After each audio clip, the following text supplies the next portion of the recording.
ବାପା ମୁଁ ଏଇ ଖେଳନା ନେବି। ବେଟା ମୋ କତିରେ ପଇସା ନାହିଁ।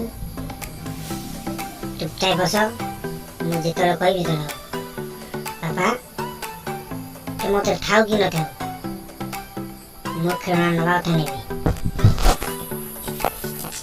ଆରେ ବେଟା ତମ ଦି ଜଣ କଥା ଶୁଣିବି ନା ମୋ ପଇସା ନାହିଁ ମୁଁ ମୋ କଥା ଶୁଣିବି? ଚୁପ୍। ଦିଟା ଛୁଆ ମୋତେ ରଖେଇ ଦେବେ। ତା ମା ଆସୁ ସବୁ କଥାବାର୍ତ୍ତା କରିବି। ମୋର ଇନକମ୍ ନାହିଁ, ଘର କେମିତି ଚଳିବ? ଏତେ ଅବୁଝା ଛୁଆ ଦିଟା।